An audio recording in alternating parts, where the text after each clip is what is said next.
వేదికను అలంకరించిన ఎమ్మెల్యే గల్లా మాధవి గారికి, పెద్దలు ఆలపాటి రాజేంద్ర ప్రసాద్ గారికి, పిల్లి మాణిక్యరావు గారికి, తేగల ప్రభాకర్ గారికి, ఈశ్వర్ గారికి నమస్కారాలు. ముందుగా దీనికి ప్రారంభం అయినటువంటి ఈ కార్యక్రమానికి బీజం వేసినటువంటి శారద గారు, వారికి మనస్ఫూర్తిగా ధన్యవాదాలు తెలుపుతా ఉన్నాను. ఎందుకంటే ఆ రోజుల్లో దీని ఎస్టిమేషన్ 70 లక్షలు వేశారు. 35 లక్షలు కార్పొరేషన్ పే చేసే విధంగా 35 లక్షలు. ఇది మనం 1999లో మాట్లాడుతూ ఉన్నాం. ఆ రోజుల్లో 35 లక్షలు అంటే ఈ రోజుల్లో అవి ఎంతో, మరి దాదాపు 10 కోట్లు 20 కోట్లు ఎంతో తెలియదు, కానీ అంత డబ్బు ఆ రోజు మీరు దానం చేసినందుకు, దీన్ని కృషి చేసినందుకు మనస్ఫూర్తిగా, ఎందుకంటే కష్టపడి సంపాదించిన డబ్బు అది, దాని విలువ తెలిసిన వ్యక్తిని కాబట్టి మనస్ఫూర్తిగా మీకు నేను ధన్యవాదాలు తెలుపుతా ఉన్నాను. రెండవది, మరి అంత ఒక ముఖ్యమంత్రి స్థానంలో ఉన్నటువంటి చంద్రబాబు నాయుడు గారు, ఆ రోజు ఉన్నటువంటి కోడెల శివప్రసాద్ గారు, ఇంతమంది పెద్దలు వచ్చి దీన్ని స్థాపించాలనుకున్నా కూడా దాదాపు 26 సంవత్సరాలుగా దీన్ని కంప్లీట్ చేసుకోలేకపోయామంటే మనం కూడా కొంత ఆలోచించుకోవాలి. మనం ఉన్నటువంటి రాజకీయ వ్యవస్థ కానీ ఇంకోటి కానీ.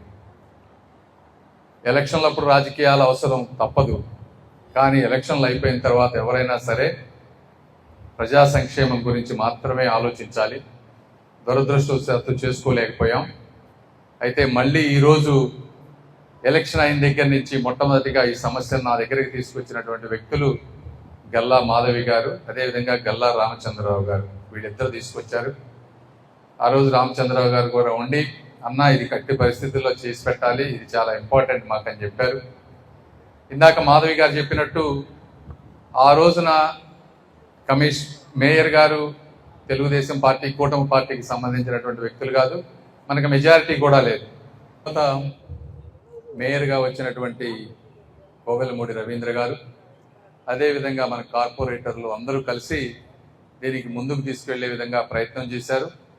కౌన్సిల్లో తీసుకెళ్లారు. ఎందుకంటే రవీంద్ర గారికి కూడా, ఈ ప్రాంతవాసిగా వారికి కూడా ఇదొక ప్రథమ కర్తవ్యంగా వారు కూడా బాధ్యత తీసుకున్నారు ఆ రోజున.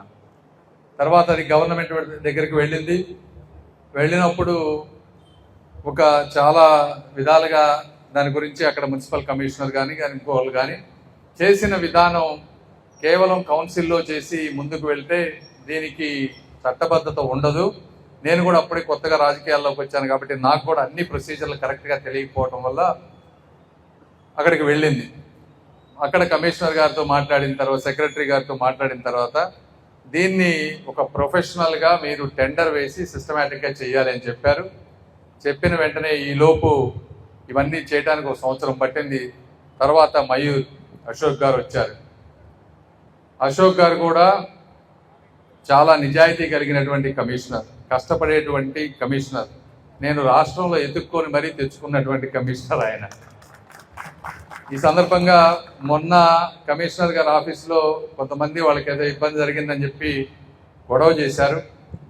తర్వాత ప్రెస్ మీట్ పెట్టి ఆయన గురించి మాట్లాడారు. నేను అందరికీ పత్రికాముఖంగా కూడా చెప్పదలుచుకున్నా, నిజాయితీ పనులని ఈ రోజుల్లో నిజాయితీగా కష్టపడి పనిచేసే అధికారులే చాలా తక్కువైపోయారు వాస్తవం.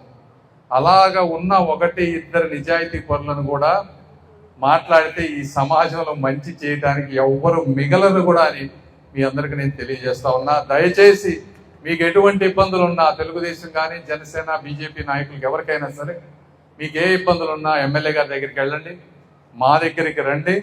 1-2 సార్లు, ఒక్కొక్కసారి మనం అనుకున్నవన్నీ వెంటనే జరగవు, రకరకాల కారణాలతోటి కూర్చొని మాట్లాడుకోవాలి తప్పించి ఇలా ఆఫీసుల మీదకి వెళ్తే మాత్రం ఎట్టి పరిస్థితుల్లో చట్టం తను చేసుకునే పని తను చేసుకుపోతుందని తెలియజేసుకుంటూ దయచేసి సహకరించండి అని చెప్పి మీ అందరికీ నేను తెలియజేస్తా ఉన్నా. అదేవిధంగా కమిషనర్ గారికి ఆ రోజు జరిగిన సంఘటనకి వారి తరపున నేను క్షమాపణ కూడా చెప్తా ఉన్నానని తెలియజేసుకుంటా ఉన్నాను. రెండోది, ఈ విషయంలో ఈ టెండర్ ఒక సిస్టమేటిక్గా అడిగాను, దీన్ని మనం పూర్తి చేయాలి. పూర్తి చేయాలంటే ఏమి చేయాలి, చట్టపరంగా ఎటువంటి ఇబ్బందులు రాకుండా చేయాలి అంటే ఆయన నీట్గా కాంట్రాక్ట్ చేసి ఒక ఎక్స్ప్రెషన్ ఆఫ్ ఇంట్రెస్ట్ పబ్లిక్కి టెండర్ లాగా ఫ్లోట్ చేశారు. ఇందాక మాధవి గారు ఒక మాట చెప్పారు, దీంట్లో ఏమి కట్టక్కర్లేదని. కానీ వాడు చూసినట్లేరు కాంట్రాక్టు. ఇందులో చాలా నిబంధనలు ఉన్నాయి. నిబంధనలు ఏంటంటే మినిమం సంవత్సరానికి 22 లక్షలు మినిమంగా పే చేయాలి. బిజినెస్ ఉన్నా లేకపోయినా వాళ్ళకి వచ్చిన ఏంటి అంటే రెవెన్యూ షేర్లో 14% లేదా 22 లక్షల కంటే దాటితే వచ్చే రెవెన్యూలో 14% పే చేయాలి. 14% కంటే తగ్గి అంటే 14 లక్షల కంటే తగ్గితే 22 లక్షలు పే చేయాలి. ఇవి కాకుండా యాన్యువల్ లైసెన్సింగ్ ఫీ 17 లక్షలు పెట్టారు. ఈ 17 లక్షలు ఆ 22 లక్షలు మొత్తం కలిపితే 40 లక్షల రూపాయలు వీళ్ళు పే చేయాలి ఎట్టి పరిస్థితుల్లో. అంటే 40 లక్షలు సంపాదించలేరని కాదు, సంపాదించగలరు. కాకపోతే ఇది వాస్తవం అన్నమాట. ఇది ఈ 40 లక్షలు పెట్టడమే కాకుండా ప్రతి 3 సంవత్సరాలకి 5% ఎస్కలేషన్ పెట్టారు. మినిమం బ్యాంక్ గ్యారంటీ 25 లక్షలు పెట్టారు. దీనికి ప్రొసీజరల్ కోసం 10 లక్షలు 20 లక్షలు వీళ్ళు కట్టాలి. ఒక ఈ డిపిఆర్లు సిద్ధం చేసినందుకు గాను ఇప్పటి వరకు చేసినటువంటి వర్కులకి 20 లక్షలు కట్టాలి. ఇదంతా కూడా ఒక ఎస్పీవి క్రియేట్ చేసి ఆ ఎస్పీవిలో స్పెషల్ పర్పస్ వెహికల్లో అకౌంట్స్ చూపించాలి. ఇవన్నీ ఎందుకు చెప్తా ఉన్నామంటే ఎంత మంచి వాళ్ళైనా సరే అన్నమయ్య సేవా సమితి సభ్యులు, ఎందుకంటే కాలం ఎప్పుడు ఒకేలాగా ఉండదు. ఇప్పుడు మంచి వాళ్ళు ఉన్నారు కదా అని చెప్పి తర్వాత వచ్చే వాళ్ళు మంచి వాళ్ళుగా ఉండాల్సిన అవసరం లేదు. కాబట్టి చట్టబద్ధత ఉండే విధంగా పారదర్శకంగా ఒక ఏదన్నా ఉంటే అది సమస్య ఎవ్వరికి కూడా రాదు. ఎలాంటి వారికైనా మనం సహాయం చేయగలం. కాబట్టి ఒక సిస్టమేటిక్గా 33 సంవత్సరాలు లీజు ఉండే విధంగా చేశారు. అదేవిధంగా ఇందాక గల్లా మాధవి గారు చెప్పినట్టు ఇది చాలా కరెక్ట్గా చెప్పారు. పీపీపీ కాదు, ఇది P4A. ఎందుకంటే ఈరోజు ఇది కంప్లీట్ చేయాలంటే ఎంత అవుతుందో ఎస్టిమేషన్ వేస్తే 10 కోట్ల నుంచి 15 కోట్ల రూపాయల ఖర్చు. 10 నుంచి 15 కోట్ల రూపాయల ఖర్చు పెట్టి సంవత్సరానికి 50 లక్షలు కడుతూ ఇవన్నీ చేయటం అంటే అది పీపీపీ కాదు, P4A తప్పనిసరిగా అని చెప్పి ఇలాంటి అంటే ఇది కాంట్రాక్ట్ టెండర్ ఓపెన్ చేసినప్పుడు ఎవ్వరు కూడా సబ్మిట్ చేయాలి వీళ్ళు తప్పించి, ఎందుకంటే అదంత కష్టమైనది. అయితే వీళ్ళు సమాజంలో ఒక క్రెడిబిలిటీ, ఒక నమ్మకాన్ని తెచ్చుకున్నారు ఈ దేవాలయం ద్వారా. ఇక్కడికి అందరూ అంటే నేను కూడా ఇలా వచ్చినప్పుడు 10 మందిని అడుగుతాం.